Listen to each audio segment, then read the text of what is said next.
أما الحق الرابع من حق المسلم على المسلم فهو إذا عطس فحمد الله فشمته. Pour ce qui est du quatrième droit du musulman sur le musulman, c'est lorsqu'il éternue et qu'il dit Alhamdulillah, c'est de lui faire l'invocation qu'on appelle At-Tashmit. والتشميت الدعاء له بالخير والبركة. قال عليه الصلاة والسلام: إذا عطس أحدكم فليقل الحمد لله، وليقل له أخوه أو صاحبه يرحمك الله، فإذا قال له يرحمك الله فليقل يهديكم الله ويصلح بالكم. Et le Tashmit, c'est faire une invocation de bien et de bénédiction en faveur du musulman, tout comme nous l'a indiqué le prophète, alayhi salatu wassalam, par sa parole, de laquelle nous comprenons, lorsque l'un d'entre vous éternue, qu'il dise Alhamdulillah, c'est-à-dire la louange est à Allah. Que son frère ou son ami lui dise alors Yarhamukallah, c'est-à-dire que Dieu te fasse miséricorde. Et lorsqu'il lui dit Yarhamukallah, que celui qui a éternué lui réponde Yahdikumullah wa yuslihu balakum, c'est-à-dire que Dieu vous guide et vous répare votre cœur. وإذا لم يقل العاطس الحمد لله فلا يشمت. Et lorsque celui qui a éternué n'a pas dit Alhamdulillah, on ne lui fait pas le tashmid. لما ثبت في الصحيح أن رجلين عطسا عند النبي صلى الله عليه وسلم فشمت أحدهما ولم يشمت الآخر. Et ce, en raison de ce qui a été authentifié dans le Sahih, que deux hommes avaient éternué en présence du prophète, sallallahu alayhi wa sallam. Le prophète a fait le tashmit de l'un des deux et pas du second. فقال الرجل: يا رسول الله شمت هذا ولم تشمتني. L'homme a alors dit au prophète, ô messager de Allah, tu as fait le tashmit avec celui-là et tu ne m'as pas fait le tashmit à moi. قال عليه الصلاة والسلام: إن هذا حمد الله ولم تحمد الله. Le prophète lui a répondu en lui expliquant que l'autre, quand il a éternué, il a dit Alhamdulillah, alors que lui, il n'avait pas dit Alhamdulillah. والحق الخامس من حقوق المسلم على المسلم عيادته إذا مرض. Le cinquième droit que le musulman a sur le musulman, c'est de lui rendre visite lorsqu'il tombe malade.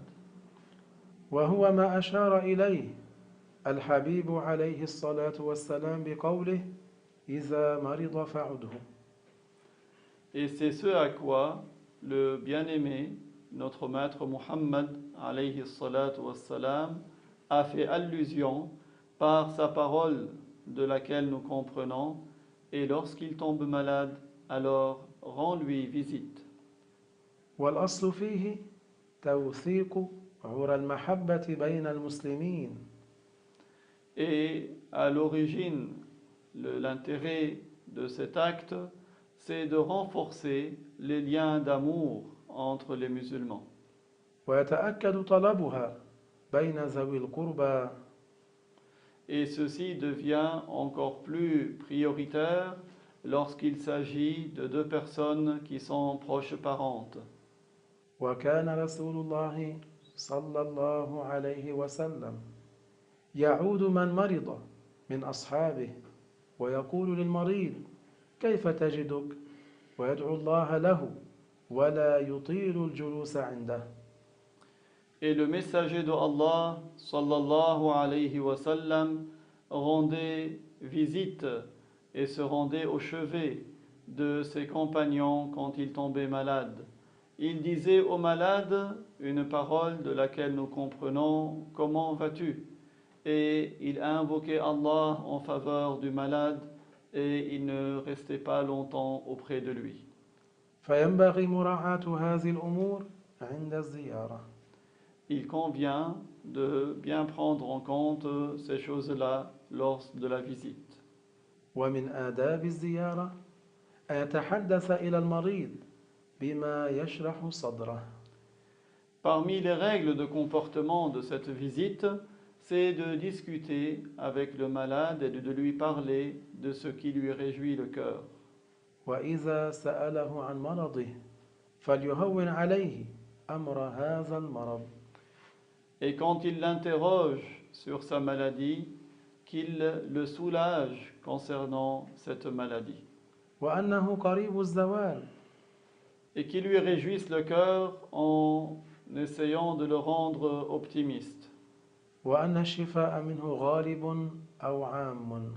Et que la guérison sera imminente et générale. وليجتنب كثرة الكلام. Et qu'il évite de trop parler avec lui. وتهويل أمر المرض. Et qu'il évite également de dramatiser la maladie. وينبغي أن يطلب الزائر من المريض الدعاء له. Il convient également que celui qui rend visite au malade demande au malade de faire des invocations en sa faveur. وحسب الزائر من الثواب أن الملائكة تستغفر له. Le visiteur, qu'il sache qu'il a comme récompense que les anges font des invocations de demande de pardon en sa faveur. وأنه في رحمة الله حتى يرجع كما ورد في الصحيح. Et qu'il est dans la miséricorde de Allah jusqu'à son retour, tout comme cela a été annoncé dans le hadith sahih. أما الحق السادس الذي ذكره النبي صلى الله عليه وسلم فهو اتباع جنازة المسلم إذا مات. Pour ce qui est du sixième droit que le prophète éminent sallallahu alayhi wa sallam a cité, c'est de marcher dans le convoi funéraire du musulman après sa mort. فقال الصادق المصدوق وإذا مات فاتبعه. Ainsi, celui qui est véridique, celui dont la véracité est prouvée, notre maître Muhammad a dit une parole de laquelle nous comprenons, et lorsque le musulman meurt, alors marche dans son convoi funéraire. والمشيع للجنازة له من الأجر مثل جبل أحد. Et celui qui accompagne un convoi funéraire, il aura une récompense semblable à la montagne de Uhud. فقد روى البخاري عن أبي هريرة رضي الله عنه أن رسول الله صلى الله عليه وسلم قال: من اتبع جنازة مسلم إيمانا واحتسابا وكان معه حتى يصلي عليها ويفرغ من دفنها فإنه يرجع من الأجر بقيراطين كل قيراط مثل أحد ومن صلى عليها ثم رجع قبل أن تدفن فإنه يرجع بقيراط. Ainsi, Al-Bukhari a rapporté du compagnon Abu Huraira que le messager de Allah sallallahu alayhi wa sallam a dit une parole de laquelle nous comprenons que celui qui accompagne le convoi funéraire d'un musulman par acte de foi et par recherche de récompense de la part de Allah et qui reste avec ce musulman jusqu'à ce que la prière funéraire soit accomplie en sa faveur et jusqu'à ce qu'il soit enterré, il aura 2 qirat de récompense et chaque qirat est semblable à la montagne de Uhud. Tandis que celui qui fait la prière funéraire en faveur de ce musulman et qui retourne avant que ce musulman ne soit enterré, il aura un qirat de récompense. ومعلوم أن تشييع الجنازة فرض كفاية متى قام به بعض المسلمين سقط عن الباقين. Et il est connu que accompagner le convoi funéraire est une obligation communautaire. Si certains musulmans l'accomplissent, les autres en sont déchargés. ويسن للرجال المشي خلف الجنائز. Il est recommandé aux hommes d'accompagner et de marcher derrière le corps qui va être enterré. والمراد المشي المتوسط الذي لا يوصف بالجري فإنه يذهب الخشوع. Et ce qui est visé ici, c'est de marcher à un rythme modéré, qu'on ne qualifie pas de course, car sinon cela peut laisser échapper la crainte de Dieu. ويمشي ساكتا مشغولا بذكر الله مطرقا مفكرا في رهبة الموت ومصيره.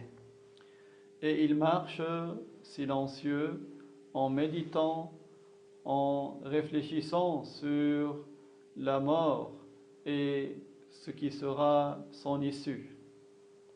فإن المقام مقام عظة واعتبار. Car cette situation est une situation pour être exhorté et tirer des leçons. وأن هذه هي عاقبة أهل الدنيا ومصيرهم. Et que c'est cela l'issue des gens de ce bas monde. فلا يغتر بها ولا يركن إليها. Qu'ils ne se laissent pas méprendre par le bas monde et qu'ils ne se réfugient pas dans le bas monde. ولا بأس بقول المشيعين لا إله إلا الله. Il n'y a pas de mal si ceux qui accompagnent le convoi funéraire disent La ilaha illallah, c'est-à-dire il n'est de Dieu que Dieu.